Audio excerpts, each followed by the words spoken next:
rin pala anak mo eh. Eh, hindi ba niya alam na bobo ka? At walang kwentang mag-budget? Kaya ayaw kitang bigyan ng pera. Marunong ako mag-budget.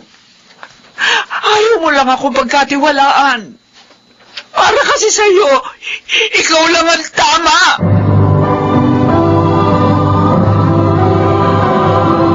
Handog ng DZRH ang tula sa kanyang panahon.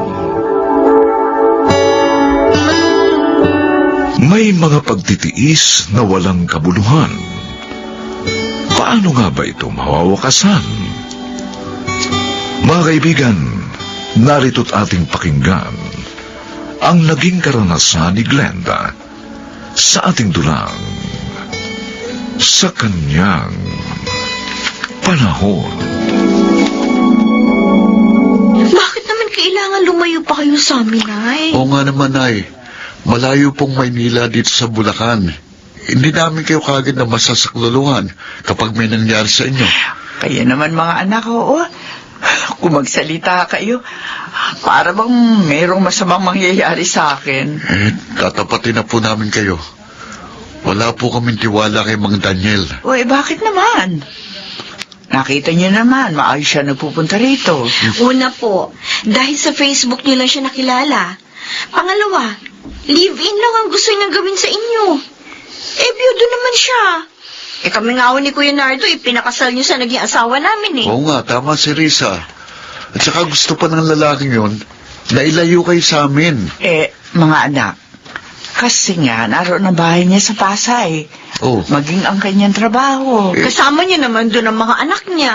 At saka, Nay, ang itsura ni Mang Daniel, parang matapang. Oo.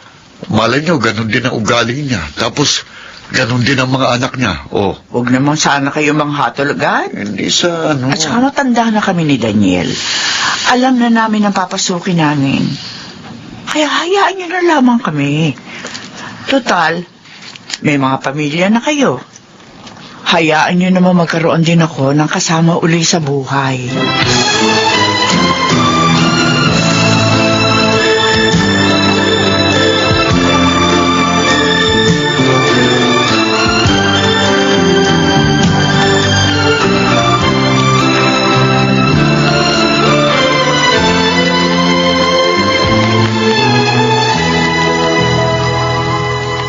Mukhang hindi sang-ayon ng dalawang mong anak sa pagsasama natin.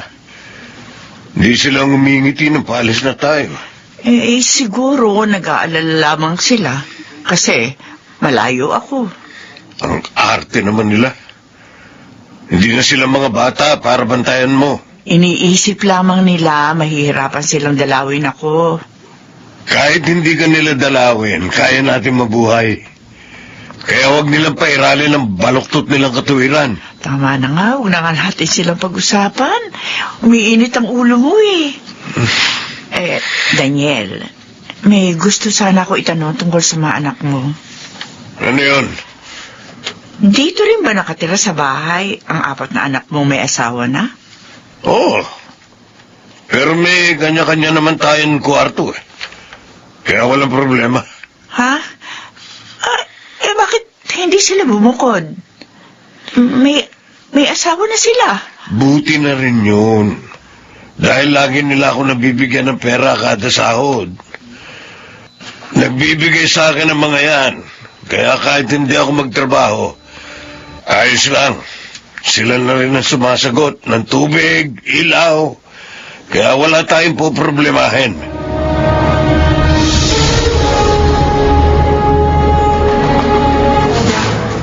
Sa Glenda, maglalaban na ba kayo? Ay, oo. Heto nga, ilalagay ko na sa washing machine yung mga damit namin ng tatay nyo. Ay, kunin nyo na itong mga labahin ko. Para mailagay na rin dyan. Ha? Yun sa 3 kong mga kapatid kayo na rin yung kumuha doon sa kwarto nila. Ano? Bakit ganon? Di ba sinabi sa inyo ni tatay? Kayo ang maglilinis, maglalaba dito. Kaya nga kami hindi tumutol. Nung sabihin niya magsasama na kayo, at dito na kayo titira. Diyos ko, bakit ganito? O sige na, kunin niyo na to. At marami pa kayo lalaban.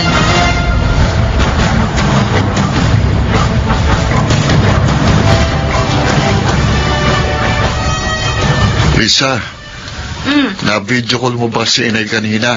Ay, oo, kuya. Pero sandali lang eh. Eh, bakit sandali lang? Maglalabat maglilinis pa raw siya ng bahay. Ano? Alam mo, kuya, kutob ko ha, hindi masaya si inay sa buhay niya dun. Bakit mo nasabi yan? May naikwento ba siya? Wala. Pero malungkot ang mukha niya eh. At saka, parang payat siya. Ganon? Eh, siya naman kasi. Nag-asawa pang muli. Lumayo pa dito. Gusto kong dalawin si inay, kuya.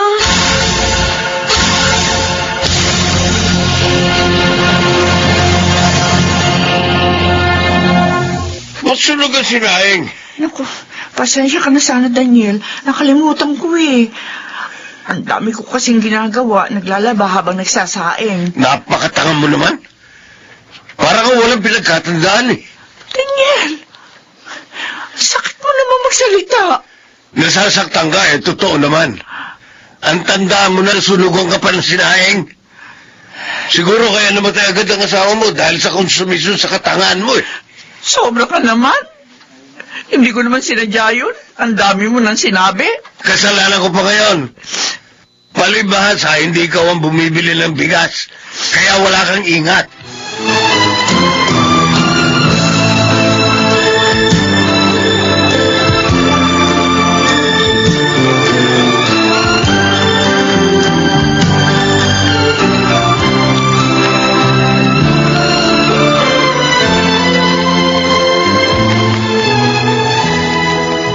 Bakit tumatanggap kayo ng labada, Nay?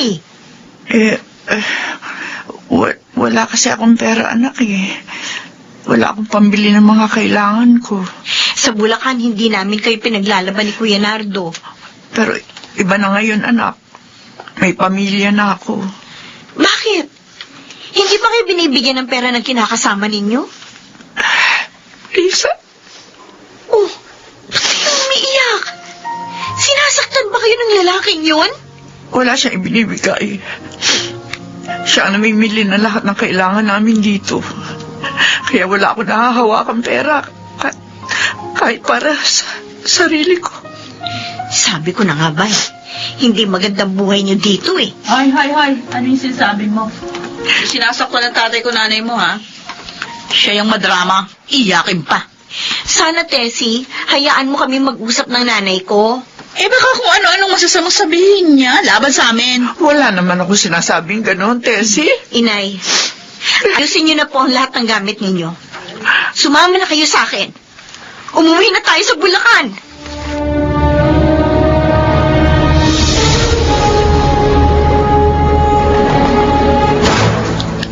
Tanga rin pala ang anak mo eh. Hindi ba niya alam na bobo ka? Daniel, At walang kwenta mag-budget? Kaya ayaw kitang bigyan ng pera. marunong ako mag-budget. Ayaw mo lang ako pagkatiwalaan. Para kasi sa'yo, ikaw lang ang tama. Talagang tama ako. At matalino. Tignan mo mga anak ko. Maluwag sa buhay. Hindi tulad ng mga anak mo. Mahihirap. Isang kahig, isang tuka. Tama na. Sobra ka masakit magsalita. Isa pang dahilan, kaya ayaw kitang bigyan ng pera. Ayoko maglakwatsa ka at makipagkita sa kung sinong lalaki. Ano? Diyos ko naman, Daniel. Hindi ako taksil na babae. Lagi kami kausap sa cellphone. Siguro lalaki mo yun. Hindi totoo yan. Mga anak ko lagi kong kausap. Tumigil ka. Kung gusto mo magtagal ang pagsasama natin, sumunod ka sa patakaran ko. Kung ayaw mo, maluwag ang pinto. Lumayas ka.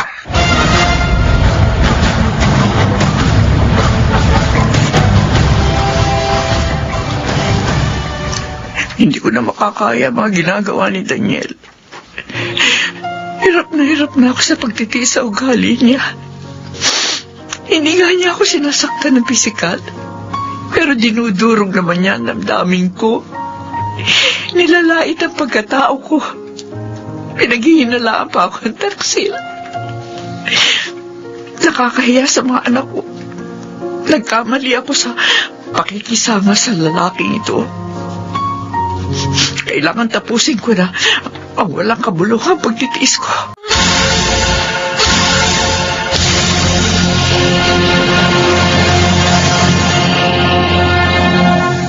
Ikaw palang ipinadala ng agency sa akin para maging tauhan ko doon sa aking resort. Ay, opo, sir. Ako po si Glenda, byuda po ako. May 2 anak pero may asawa na ho silang pareho. Wala ka na palang dapat alalahanin dahil may asawa ng mga anak mo. Maaari ka nang hindi magtrabaho. Naku, sir, ayoko po ng ganon. Malakas pa naman po ako. Ayoko naman pong iasa sa mga anak ko ang mga pangangailangan ko. Tsaka isa pa po, gusto ko pong malimot ang kabiguan ko. Kaya gusto ko makabangon at maging abala. Sige. Bibigyan kita ng pagkakataon. 8,000 ang magiging starting salary mo. After a few months at maganda naman ang trabaho mo, marunong naman akong magdagdag. Naku, Sir Gary, maraming salamat po. Pangako po, magsisipag po ako at magiging tapat po sa inyo.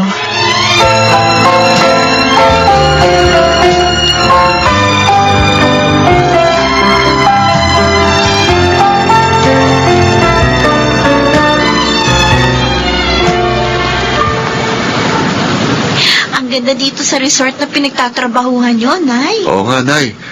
Nagustuhan din ng misis ko at ng apo nyo. Kaya nga pinapunta ko kayo rito para mag-enjoy tayong lahat dito. Hindi po ba kayo nahihirapan dito? Ay, anak, lahat ng trabaho may hirap. Ngunit may katumbas din naman yung ginhawa at sarap. Kapag nagugustuhan ang ginagawa ko at kumikita ko, masaya ako. Dahil kahit nagkakaedad na ako, produktibo pa rin ako. Buti na lang po, nagawa niyong hiwalayan ng lalaking yun. Kaya yan, maligaya kayo ngayon. Ay, hindi nga ako pinigil ng mga anak niya na umalis ako. Kaya pagdating ng tatay nila, wala na ako. Sa cellphone na lang kami nagkausap. Humingi siya ng tawad sa akin. Pinababalik ako roon. Pero, ayoko na talaga. Kontento na ako sa buhay ko rito. Walang bibig na nananakit at nanlalait sa akin. Pero kung kailangan nyo kami, Nay, tawagin nyo lang kami. Oo nga po. Darating kami kagad. Pangako po yan.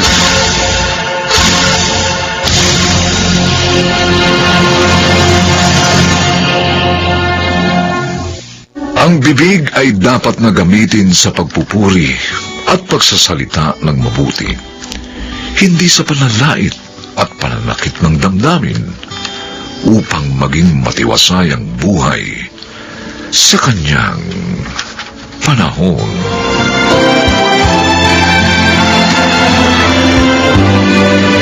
Mga nagsiganap, Susan Robles, Chiquit del Carmen Amor, Phil Cruz, Lionel Benjamin, Rosana Villegas, at Bobby Cruz. Special Sound Effects Jerry Mutia. Technical Supervision Eric Lucero at Bong Muyar. Musical Scoring Buboy Salonga. Ang kasaysayang ito'y mula sa panulat ni Telma Corporal Alcantara at sa pinagsamang direksyon ng inyong lingkod June Martin Legaspi at Bobby Cruz sa kanyang panahon.